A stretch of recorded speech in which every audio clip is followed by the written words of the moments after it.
우리는 계속해서 10가지 재앙의 이야기를 출애굽기를 묵상하면서 보고 있는데요. 오늘 본문은 8번째 재앙인 이 메뚜기 떼 재앙 이야기의 전반부를 우리가 어제 살펴보았고요. 이제 후반부 이야기를 오늘 보게 될 겁니다. 이 계속해서 생명의 삶 스케줄을 따라서 이 하나하나의 재앙 이야기를 다 읽어오신 분들, 묵상하신 분들은 지금쯤이면 이제는 반복되는 패턴을 머릿속에 쉽게 그리실 수 있으실 거예요. 하나님께서는 모세와 아론을 통해서 이제 바로에게 명령하십니다. 이스라엘 백성들을 보내라. 근데 이 바로 왕은 지속적으로 그 하나님의 명령에 불순종합니다. 그러자 하나님께서는 하나하나씩 재앙을 내리시죠. 그 재앙을 내리시고 그 재앙이 애굽 땅에 임했을 때 바로의 태도가 또 바뀝니다. 모세 아론을 불러서 이 재앙을 하나님께서 거두실 수 있도록 우리를 위해서 간구해달라. 그리고 하나님께서는 모세와 아론의 간구를 들으시고 재앙을 또 거두시죠. 거기서 끝이 아니라 재앙이 사라지면 아무 일도 없었던 듯이 바로 왕은 다시 완악함으로 돌아가서 이스라엘 백성들을 보내주지 않는 불순종의 모습을 계속적으로 보여줍니다. 이러한 모습들이 어느 정도 패턴적으로 반복하고 있습니다.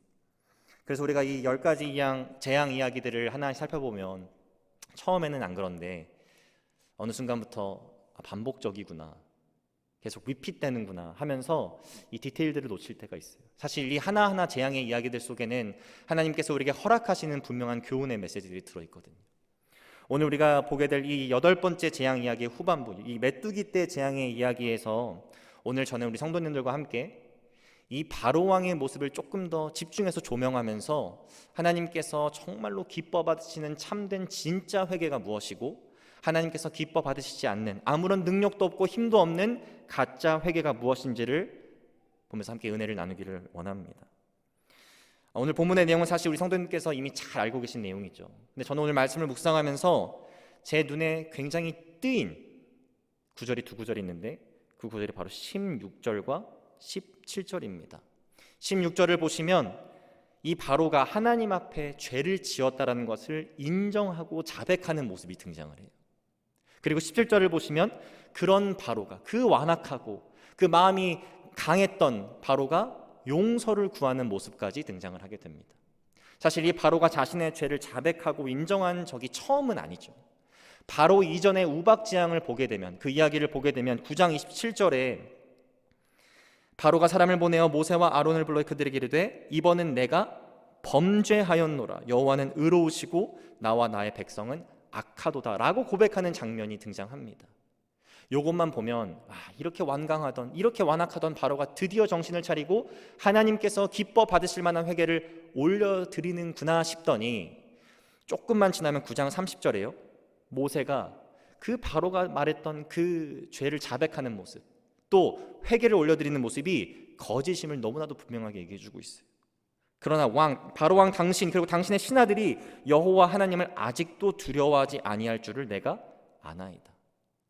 말은 번지질하게 잘했잖아요. 여호와께서 오르셨고 우리는 악했습니다. 내가 범죄했습니다. 이렇게 말을 했는데 지금 모세가 뭐라고 얘기하고 있나요? 너는 아직 여호와를 두려워하지 않아. 이렇게 얘기하고 있어요. 자, 그리고 나서 이어지는 재앙의 이야기가 바로 이 메뚜기 떼 재앙 이야기입니다. 근데 그 우박 재앙 이야기에서와 동일하게 오늘 메뚜기 떼 재앙에서도 무엇을 하고 있냐면 자신의 죄를 자백하고 있어요. 사실 이 재앙 이야기에서는 조금 다르게 조금 더 인텐시파이된 그 회개를 보여주는데 다시 10장으로 돌아오셔서 이 16절을 보시면 이렇게 기록되어 있습니다. 바로가 모세와 아론을 급히 불러 이르되, 급히, 뭔가 긴박함, 절박함, 절실함이 느껴지지 않으세요? 뭔가 생각의 변화, 마음의 변화, 이런 것들이 있지 않으면 보여질 수 없는 행동 같습니다. 또 11절에 보니까 안 하던 말을 하기 시작해요. 너희 하나님 여호와께 구하여 이 죽음만은 내게서 떠나게 하라. 이 하나님의 재앙이 결국 죽음으로 이어질 수 있구나. 사태의 심각성을 파악해서 이제 정신 차린 것 같은데 오늘 내용을 쭉 우리가 깊게 살펴보면 아직도 바로는 정신을 차리지 못한, 그가 올려드리는 회개는 하나님께는 아무런 효력도 없고 능력도 없는 그런 잘못된, 거짓된, 가짜인 회개인 것을 우리가 알 수 있는 대목이 크게 두 가지가 있습니다. 첫 번째 대목은 바로 이 바로 왕의 주인이 아직도 바뀌지 않았다라는 거예요. 다시 16절 17절을 보시면 사실 저는 이 말씀을 묵상하면서 제 마음을 어렵게 하고 불편하게 만든 바로의 언어들이 있습니다. 16절을 보실까요? 바로가 모세와 아론을 급히 불러 이르되 내가 너희의 하나님 여호와와 너희에게 죄를 지었으니. 17절도 바라건대 이번만 나의 죄를 용서하고 너희의 하나님 여호와께 구하여 이 죽음만은 내게 떠나게 하라. 하나님을 어떻게 지칭하고 있나요? 나의 하나님도 아니고 우리의 하나님도 아니고 너희의 하나님이라고 얘기하고 있어요. 거리감을 두고 있는 것입니다. 사실 이 메뚜기 떼 재앙 이야기 속에서만 이 언어가 등장하는 것이 아니라요, 이 10가지 재앙 이야기 속에 아주 반복적으로 많이 등장하는 언어입니다. 바로는 계속해서 하나님을 너희의 하나님, 모세와 아론의 하나님, 이스라엘 백성의 하나님으로 인식하고 인정하고 고백하고 있다라는 거예요. 이 회개에 대해서 오늘 우리가 얘기하고 있는데, 원어적으로 봤을 때 이 히브리어로 보면 이 슈브라는 단어거든요. 이 말의 뜻은 돌아서다, 돌이키다라는 뜻을 가지고 있습니다. 또 그리스어로 보게 되면 이 메타노에오라는 단어인데, 이것은 마음의 변화, change of heart를 얘기하거든요.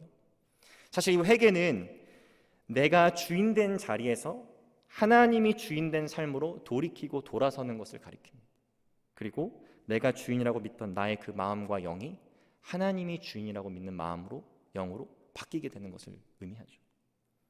그런데 지금 바로의 모습을 보니까 말은 번지르하게 잘해요. 자신의 죄를 고백합니다. 자백합니다. 심지어 용서해달라고까지 얘기합니다. 그런데 아직 주인이 바뀌지 않은 거예요. 여러분 혹시 욜로족이란 말을 들어보셨습니까? 욜로족, Y-O-L-O 해서 욜로입니다. 뭐의 줄임말이냐면요, You only live once입니다. 카르페디엠이란 말 들어보셨죠? 비슷한 맥락인데, 한 번뿐인 인생 즐기다 가자 뭐 이런 겁니다. 마음껏 즐기고 하고 싶은 거 다 하고 가자 뭐 이런 겁니다. 근데 세상 사람들이 그런 것들을 주장하고 또 그런 삶을 추구하는 것은 어느 정도 우리가 이해가 되는데, 문제는 그리스도인들 가운데, 쉽게 얘기해서 예수님을 나의 삶의 주인으로 고백하는 사람들 가운데 욜로족이 꽤 있다라는 겁니다. 그래서 신앙생활 하는 것보다 취미생활이 먼저인 거예요. 예배의 자리, 기도의 자리, 섬김의 자리, 교제의 자리, 나눔의 자리, 그런 것보다 자신의 욕구와 욕망을 채우는 것이 훨씬 더 소중하고, 그런 것에 더 많은 에너지, 더 많은 시간, 더 많은 노력을 기울이게 되는 겁니다. 그렇게 살아가는 사람들의 정말 삶의 주인은 누구일까요? 입술로는 예수님 나의 주님이십니다, 나의 삶의 주인이십니다 라고 고백하는데, 진짜 그 마음으로 들어가 보게 되면, 그 영으로 들어가 보게 되면 누구를 주인으로 섬기고 살아가는 것일까? 잘 아시겠지만 바로 하나님이 아닌 자신을 주인으로 섬기면서 살아가는 삶이 바로 영적인 욜로족들이 살아가는 삶의 방식입니다. 하나님께서 나의 하나님, 나의 주님이 되시지 않고 계속해서 너의 하나님, 너의 주님, 그들의 하나님, 그들의 주님이 되시면 우리가 아무리 죄를 자백해도, 우리가 아무리 용서를 구해도 사실 그 회개는 효력도 없고 능력도 없고 의미도 없다는 것을 지금 바로가 우리에게 보여주고 있습니다.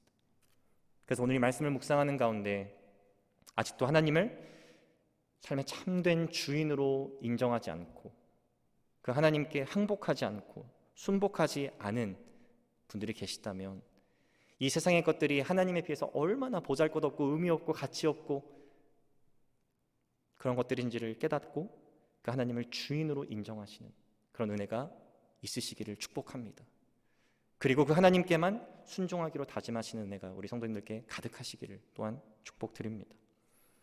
바로의 회개가 참된 회개가 아니었음을 보여준 두 번째 대목이 있는데요, 그것은 20절에, 본문 20절에 등장을 하게 됩니다. 쉽게 설명드리면 그 바로는 열심히 죄를 자백하고 또 용서를 구하기도 했지만 그 삶 속에 회개에 합당한 열매가 없었다라는 거예요. 20절 한번 읽어보실까요? 그러나 여호와께서 바로의 마음을 완악하게 하셨으므로 이스라엘 자손을 보내지 아니하였더라. 하나님께서는 모세와 아론을 통해서 계속해서 명령하셨죠. 이스라엘 백성을 보내라. 근데 보내지 않았어요. 그럼 모든 일련의 사건을 거쳐서 이제 모세와 아론을 다시 통해서 바로는 하나님께 간구합니다. 이 메뚜기 떼를 사라지게 해주십시오. 그리고 하나님께서는 놀라운 전능하신 하나님의 능력을 발휘하시고 또 은혜와 자비를 베푸셔서 이 바로 완악하고 가짜 회개를 올려드리는 이 바로를 보시고도 메뚜기 떼를 사라지게 하셨어요. 그런데 이 재앙이 사라지니까요, 다시 완악한 마음으로 돌아가는 바로의 모습을 오늘 본문 20절에서 우리는 볼 수가 있습니다. 예전에 제가 청년 사역을 할 때 새벽 예배에 평상시 한 번도 나오지 않았던 한 청년이 갑자기 막 매일 나오기 시작하는 거예요. 그래서 영적인 변화가 있었나? 뭔가 계기가 있었나? 하나님을 예배하고 또 기도하는 일에 뭔가 열심히 생길 만한 그런 일들이 있었나? 하면서 너무 기쁘더라고요. 어쨌든 있어야 할 자리에 나오기 시작한 거니까. 나중에 대화를 하면서 알게 됐는데 본인이 감당하기에는 너무나 벅찬 여러 가지의 문제들이 한 번에 동시에 찾아오면서 이것은 사람의 힘으로는 감당이 안 되는 거다. 이거는 하나님께 의뢰하고 하나님께 의지하고 하나님만을 붙잡아야 되겠다 하는 그런 심정으로 이제 새벽 기도에 나오기 시작했대요. 신분의 문제, 취업의 문제, 또 가정의 문제들이 막 닥쳐오니까 너무나 두렵고 또 하나님만을 의지할 수밖에 없었던 거죠. 그런데 놀랍게도 그 새벽 기도 기간을 이제 하면서 하나하나씩 고민하고 씨름하고 있던 그 문제들이 풀리기 시작하고 해결되는 그런 은혜를 경험하는 것을 저에게 얘기해 주더라고요. 정말 사람의 방법으로는 해결이 안 될 것 같은 그 신분 문제가 하나하나씩 실타래가 풀려가기 시작하는 거예요. 사람의 방법으로는 도저히 안 될 것 같은 이 가정의 문제, 정말 깊이 병들어 있는 그 가정의 문제가 하나하나씩 해결되기 시작하고 있다고 저한테 막 간증을 하는 거예요. 너무 기쁘잖아요. 너무 감사하잖아요. 하나님께서 정말 살아계시는구나, 역사하시는구나, 은혜와 자비의 하나님이시구나, 이런 것들을 함께 찬양하고 또 경험하는 그런 순간이었습니다. 그런데 한 가지 문제가 생겼는데, 그렇게 전능하신 하나님의 능력을 경험하고요, 또 사람의 힘으로는 얻을 수 없는 놀라운 세상의 평안들을 얻은 그 청년의 삶이 변하기 시작했는데요, 어떻게 변했을까요? 만약에 여러분들이 그 청년의 입장이었다면 어떻게 그 다음부터 신앙생활 하시겠습니까?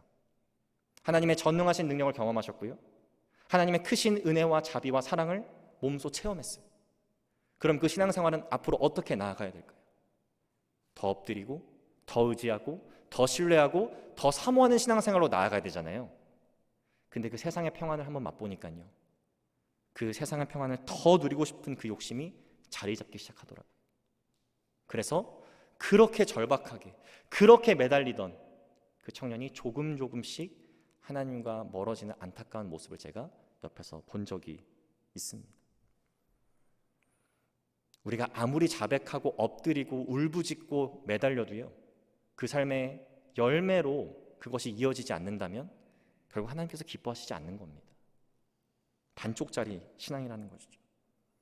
고린도후서 7장을 보게 되면 여러분 너무나 잘 알고 계시는 사도 바울이 세상의 뜻대로 하는 근심과 하나님의 뜻대로 하는 근심의 차이점을 분명하게 얘기해주고 있는데요, 고린도서 7장 10절의 말씀입니다. 하나님의 뜻대로 하는 근심은 후회할 것이 없는 구원에 이르게 하는 회개를 이루는 것이요, 세상 근심은 사망을 이루는 것이니라.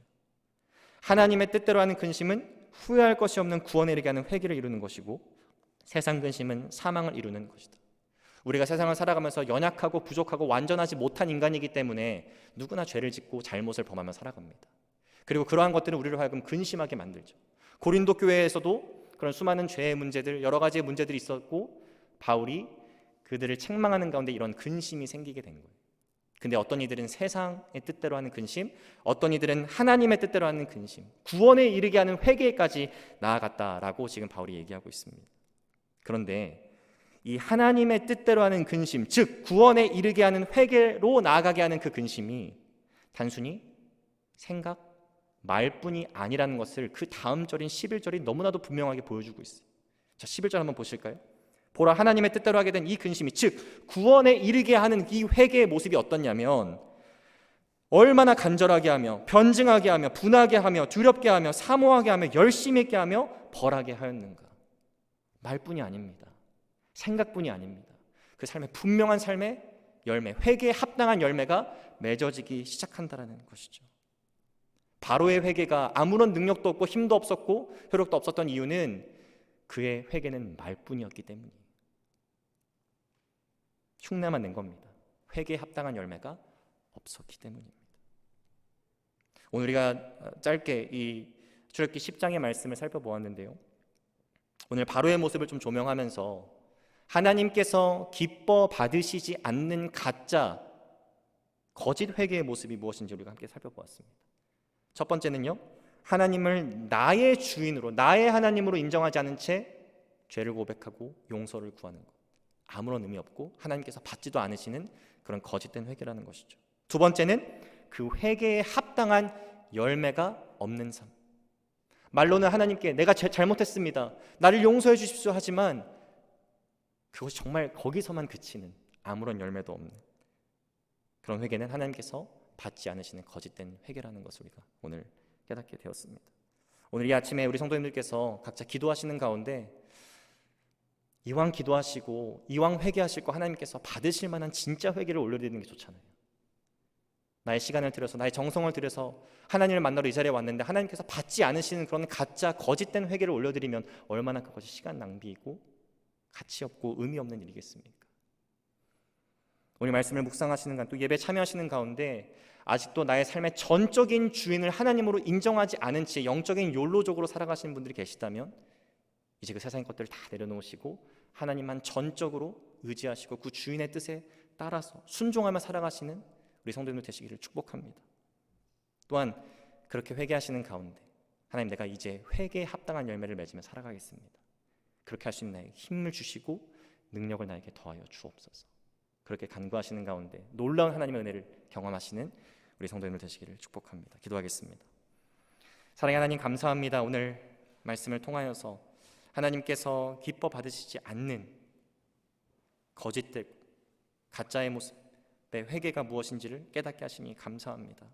아직도 우리는 나를 주인으로 삼고 나의 욕구와 나의 욕망을 충족시키기 위해 이 땅에서 살아가면서 그럼에도 불구하고 예수님을 주님으로 고백하고 있는 그런 모순된 삶을 살고 있지는 않은지 이 시간 돌아보게 하시고 정말 하나님께서 원하시는 회개와 또 그 회개에 합당한 열매를 올려드려서 놀라운 죄 사함의 은혜, 또 의롭다 칭함받는 은혜를 이 시간 우리가 모두 누릴 수 있도록 하나님 우리에게 은혜를 더하여 주옵소서.